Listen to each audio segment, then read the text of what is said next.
자, 좀 전에요. 생계급여 기본적인 내용 살펴보셨고요.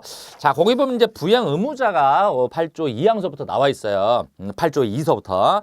자, 천천히 가볼게요. 자, 1번 보면 부양 의무자가 다음 어느 하나에 해당하는 경우에는 자, 부양 능력이 없는 겁니다. 부양 능력이 없는 경우가 어떤 경우가 분명히 구분하셔야 돼요. 첫 번째, 기준 중위소득을 고려하여 대통령령으로 정하는 소득, 재산 기준 미만인 경우는 부양 능력이 없다. 됐죠? 두 번째, 직계존속 또는 장애인 연금법에 중증 장애인인 직계비속을 자신의 주거에서 부양하는 경우로서 보건복지부 장관이 정하여 고시하는 경우도 뭐가 없다? 부양 능력이 없는 경우고요. 세 번째, 그 밖에 질병, 교육, 가구 특성 등으로 부양 능력이 없다고 보건복지부 장관이 정하는 경우 딱 세 가지가 있습니다. 자, 이런 경우는 부양 의무자가 있기는 있는데 부양 능력이 없는 걸로 보는 거예요. 이해가셨죠?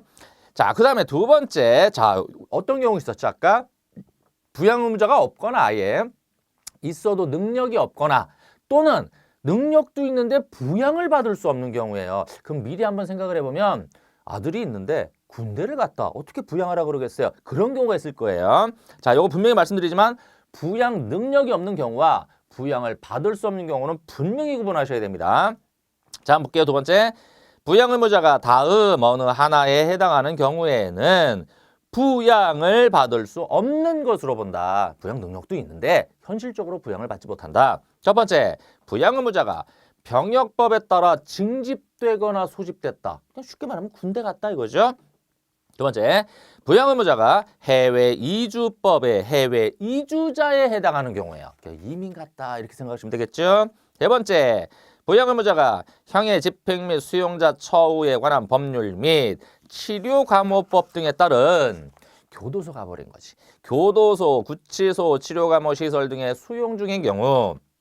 네 번째, 부양 의무자에 대해서 실종 선고 절차가 진행 중인 경우, 실종 선고 절차가 진행 중인 경우. 그다음 다섯 번째, 부양 의무자가 보장시설에서 급여를 받고 있는 경우예요. 이것도 부양을 받을 수가 없다. 여섯 번째, 부양 의무자의 가출 또는 행방불명으로 경찰서 등 행정관청에 신고된 후 1개월이 지났거나 얼마? 1개월이 지났거나 또 가출 또는 행방불명 사실을 특별자치시장, 특별자치도지사, 시장, 군수, 구청장이 확인한 경우. 다음 일곱 번째, 부양 의무자가 부양을 기피, 나 부양 안 할래요 이거죠. 또는 거부, 저 부양을 명시적으로 좀 거부 안 하면 부양 안 할 겁니다 이거죠. 기피하거나 거부하는 경우.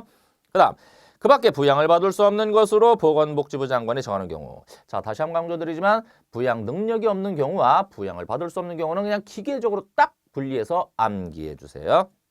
자, 그다음 아동복지법에 따라 부양 대상 아동이 보호 조치된 경우에는 부양을 받을 수 없는 것으로 봅니다. 자, 그럼 관련해서 시행령 규정을 보도록 하죠.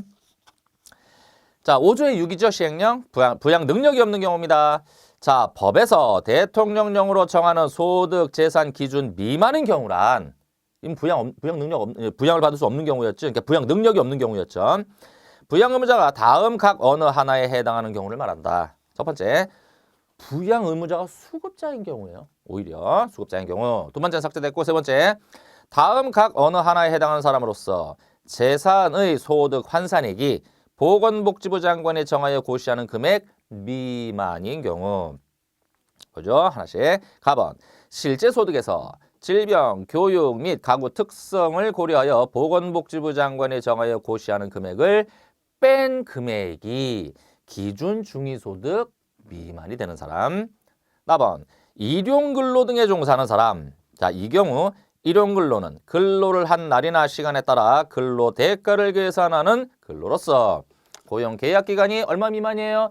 1개월 미만인 근로로 합니다.